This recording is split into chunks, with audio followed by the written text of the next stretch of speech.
Supreme Court Justice Ruth Bader Ginsburg is getting an incredible amount of criticism and flack from those who are pissed off at what she has said over the course of the past week about Donald Trump. Now, she has made multiple comments during multiple interviews that are derogatory towards Trump. We're going to summarize a few of them. She told the New York Times that she can't imagine what the country would be with Donald Trump as our president. In her defense, no one can, even Donald Trump. She also said for the country, it could be 4 years. For the court, it could be, I don't even want to contemplate that. And she is 100% right. There is a seat already waiting. We've never experienced that during the course of our lives, a seat waiting for the next president.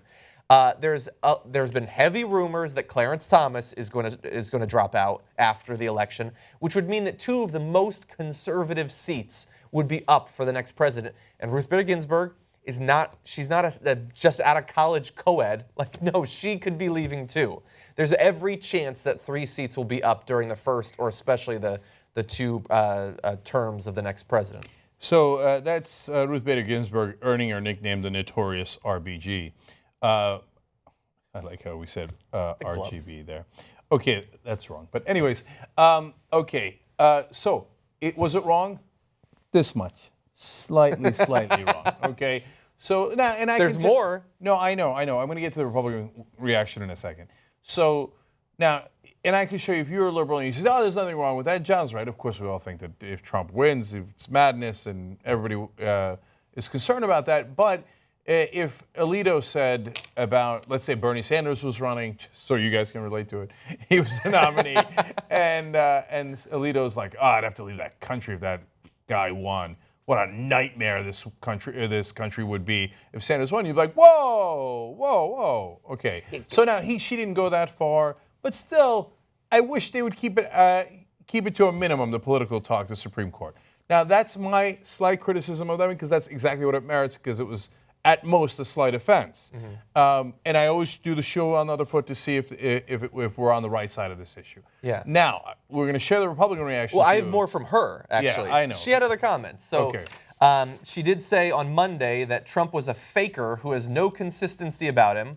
She also said he says whatever comes into his mind at the moment. He really has an ego, which is a nice subtle way of putting his massive psychological problems. She later quoted her late husband, Martin Ginsburg, saying, "Now it's time for us to move to New Zealand." Yeah. Okay. Yes. Now, look, as you said, if Alito said that, I would criticize him. But I wouldn't criticize him because I'd be surprised. Oh, my God, he's against a Democratic president. Like, oh, pshaw, how could he reveal that? They, in all of their rulings, reveal how incredibly biased they are. And everybody says they're supposed to be apolitical, and they say they're apolitical, but in every one of their actions, they prove that they're not. And it's ridiculous and naive to assume that they should be. But we've got Marco Rubio, who says she crossed the line. It's unfortunate in the way rhetoric has become in American politics. He also then said that she should step down. She should have never been on the Supreme Court to begin with. Hold Marco Rubio. Let's note for the record that Marco Rubio was having a conversation about dick size in a Republican debate earlier this year with Donald Trump. Now, you're telling me Ruth Bader Ginsburg's comments are inappropriate. So maybe from another messenger, we can have that conversation. But Mr. Hey, oh yeah, you got little hands, Donald Trump. I guess that means you got a small cock. Can't talk to me about how some conversation is a little inappropriate because she says, wow, that'd be kind of dangerous if he took over the country. I liked that comment of his, but I'm being consistent because I also like hers. Okay. I want rhetoric to go lower, okay? I want to eventually be able to reach it. Okay, so Mitch McConnell also said that her remarks were totally inappropriate, saying it would lead people to think the court's justices were not impartial, which would mean that they're paying attention for once. Okay, so let's pause there. Who are we kidding? So this is the Supreme Court that in Bush v. Gore said, we don't want you to count all the votes. We're going to pick the president. Florida, stop your recount. The new president is George W. Bush, and everybody else can go ahead and piss off. You know, when the news organizations did a full recount of Florida, counting over Chads, under Chads, no Chads, in every single count of the entire state of Florida, Al Gore won. He did not just win the popular vote. He won the electoral vote. The Supreme Court 100% stole that election. That's not a little bit, and that's not a conspiracy theory. That's not, but they didn't have enough polling stations. They stole that election, And not they, the Republicans, the Supreme Court. The 5 clear conservative Republicans on the Supreme Court stole a U.S. election and handed it over to the other party. Now they have the balls to turn around and go, oh, I do declare people might start to think the Supreme Court isn't impartial. Ooh, I've got the vapors. So, Mitch McConnell, spare me your load of crap about how now you're concerned that the Supreme Court might actually take politics into account. Yeah. There isn't a Republican that Sam Alito hasn't wanted to cuddle with.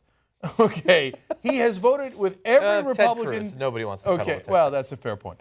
Okay, and he's voted with every time with the Republicans. He's voted every time with the Chamber of Commerce. Mm-hmm. So all of a sudden, for these guys to find, oh my, the liberals! How outrageous that they are being political on the Supreme Court. What drives me crazy is what John was alluding to. Okay, these giant, enormous hypocrites can make these claims, and they do it with a straight face because they're professional actors anyway. Mm. They don't even have any policy positions. They just do whatever their donors tell them to do. They're actors. I got it.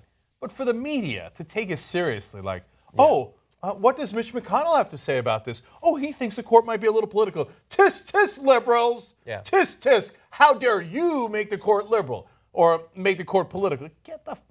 Not to mention the fact that as he's saying, oh, they're injecting politics into the court, he's literally stopping Obama from having a vote on his nominee to go into the court. That's historically a political interference with the court. Looking back over the ways that the executive branch and the legislative branch have interfaced with the Supreme Court, that's got to be up there with the packing of the Supreme Court. To say you, with a year left in your presidency, do not get a vote on your justice. Even though the American people are overwhelmingly in favor of Obama choosing the nominee, it's ridiculous and it's hypocritical, and it at least deserves a mention in the articles about this, but unfortunately didn't get that. Okay, and they say, oh, well, I can't believe she name-called on Trump, and then Trump turned around and called her a disgrace. Yeah. Which is worse than anything she called him. But that's okay. Trump's allowed to call people names. So remember, if you're the mainstream media, Republicans are allowed to do anything they want, but the Democrats or liberals can never counter it. And if they do, they're at fault. They're creating division, and they're being childish, and they're being political and all this stuff. It's the story I often tell when I was in a fight in Miami, and a guy punched my face like 7 times. I didn't do well in that fight, but finally I got him in a headlock, the Uygur maneuver, and he starts screaming, why are you grabbing me? I'm grabbing you because you just punched me in the face 7 times. I think that's a logical conclusion on my part that I should try to stop that. You have at least 7 reasons to grab him. That's right. So the Republicans will come in and go Bush v. Gore, boom, boom, boom. You know, Citizens United. I'm going to just allow complete bribery of politicians. They're going to do, and the Republicans will block any Supreme Court nominee. A liberal president does boom, boom, boom, boom, boom. And the minute Ruth Bader Ginsburg says what 60% of the country is thinking, really? We're going to have Trump as president? They're like, how dare you be political? Look, Sandra Day O'Connor is actually a justice I like in a lot of ways. She's Republican, she's conservative, she's part of the crime that happened in Bush v. Gore, but she still has some principles left. But even her, on the night of that Bush-Gore election in 2000, she said she was overheard at an election night party, and this was reported in the press, saying that when she thought Gore won, this is terrible. And then what did she do? She voted with the other conservative Supreme Court justices to overturn a political decision by the American people because she thought it was terrible. Yeah. So please spare me any crocodile tears you got on a liberal Supreme Court justice making one political comment. Yeah. And to focus just a second on someone else who's shedding a lot of tears, Donald Trump has been saying this entire time, and his movement seems to think he is the guy who is against people being PC and trying to control people's speech. And oh God, you have to be so careful about the way you talk all the time.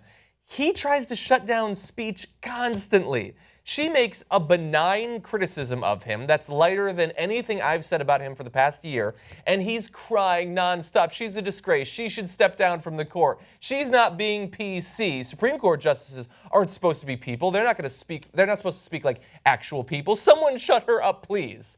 And yet he represents all the people in this country who are so sick of us being so goddamn PC.